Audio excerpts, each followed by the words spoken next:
Hey everybody, this is my series on Maya for beginners.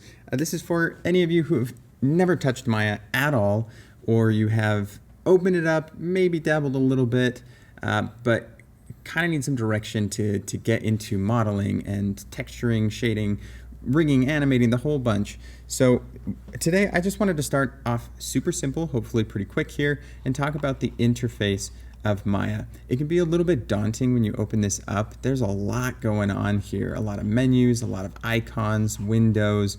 So I just want to make that a little bit less intimidating for everyone because it really isn't too bad. First thing to note, when you open up Maya, it might look a little bit different than mine. That's because you can customize all of these windows and get what you prefer to use, what's going to be best for your own workflow. But first of all, this is your workspace right here. This is the perspective view, so you can see our y-axis, x-axis, and z-axis down here.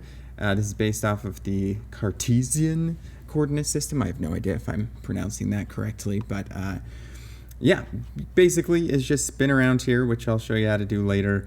You can see that those move, so you can always keep track of the directionality of everything. To our right, we've got a few little tabs, and you may have more of these. You can make more of these, or you can get rid of some of these, but these generally will keep track of what is happening in your scene. So it'll keep track of how far things have moved or how much they've been scaled or rotated. So the channel box is something I'm in all the time, and you'll see this is also the layer editor. So we've got layers, which we'll get to later. I use the attribute editor a fair amount. Attribute is going to show basically everything going on with each object. And what's interesting is it's very similar to the information that you'll get in a channel box, but it kind of lays it out in a different way. And then my default, I've got a modeling toolkit, and looks like this human IK is what's set up at the moment.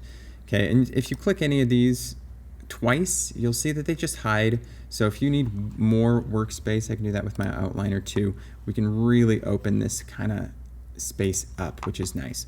Generally, when I'm working, I keep this outliner open. I use this all the time, and then I'm in the channel box or attribute editor a fair amount as well.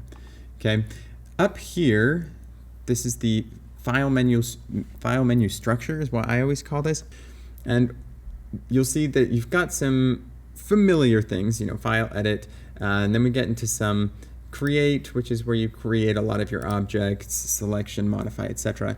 What's interesting about this menu is this will change based on what you are working on. So they've structured this on the general pipeline for animation. So you'll see right here we have a drop-down menu called modeling.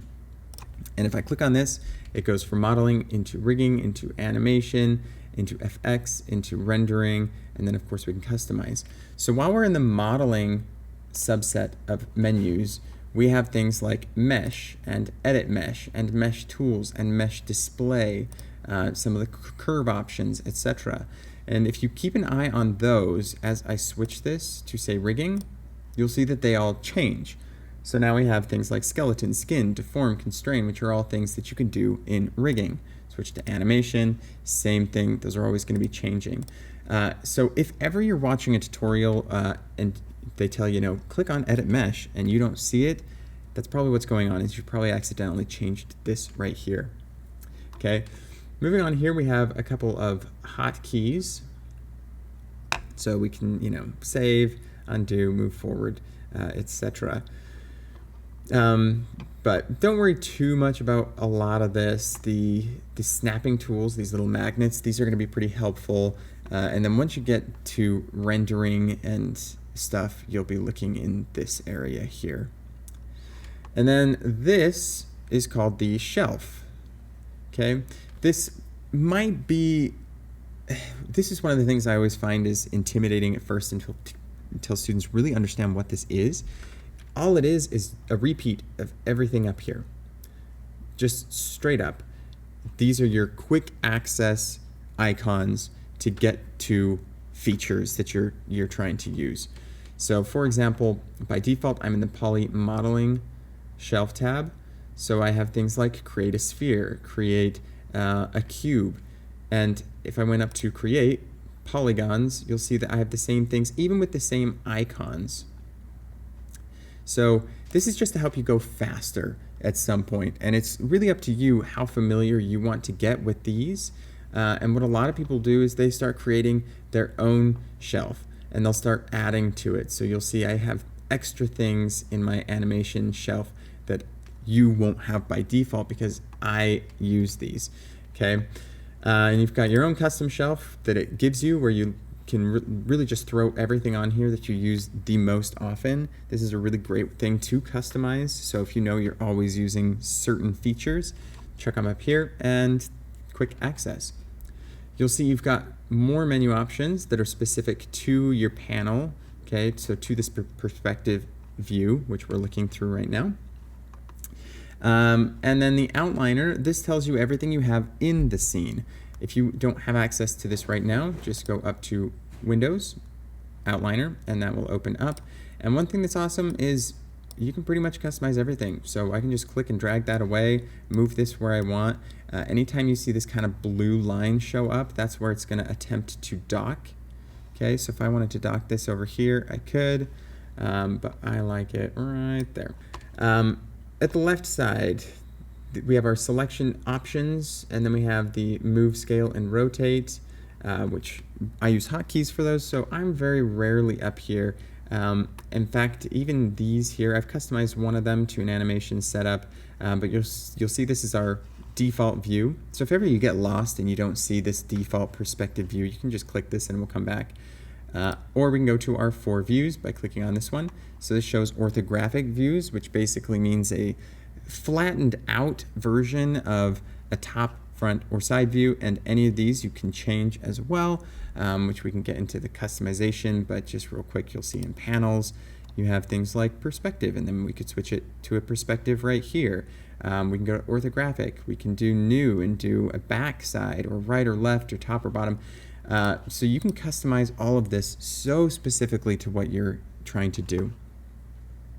So the quick hotkey to switch to toggle is to just spacebar. If I tap spacebar really quick, I can go into any of these views. And when you're modeling, you should be doing this all the time, just hopping in and out of different views, because it's a little bit tough getting used to seeing things in 3D perspective. Down here we have our timeline. Okay, each of these represents a frame. When you get into animating, this is where you're going to really be watching things, you know, so we've got 24 frames in a second, for example, and this just tells you which frames are currently visible. This is kind of like your work frame 1 to frame 120 versus your entire animation, which is frame 1 to frame 200 by default.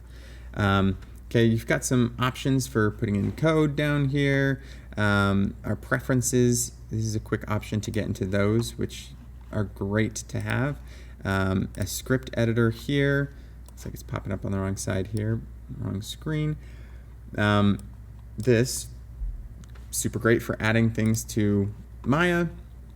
And down here, this little area is great because it tells you basically what you're hovering over. So if you just watch this right now, if I go hover over, say, this sphere, it says polygon, sphere, create a polygonal sphere on the grid. So it just tells you what it is you're hovering over and what it is that you are doing. So that's the general interface. Keep in mind up here we have workspaces, and this can drastically change up everything we're doing. They've kind of created it once again based on pipelines. So if you go into your standard modeling set, it's going to switch everything up on you. Go to UV editing, opens up your UV editor, perspective view, and then the UV toolkit. So this is really great for just hopping into whatever you're doing. I still customize, for example, this animation one I don't personally use. So I've made my own animation kind of setup, which is 100% not doing what I want it to do right now, but that's probably because I went from the wrong space into it. Let's try this. There we go. So I like having my camera view, my perspective or work view, and then a graph editor, which we'll get into later. So that is everything. Hopefully you need to know just for the general interface. So we'll move on from here on how to actually use stuff in this program.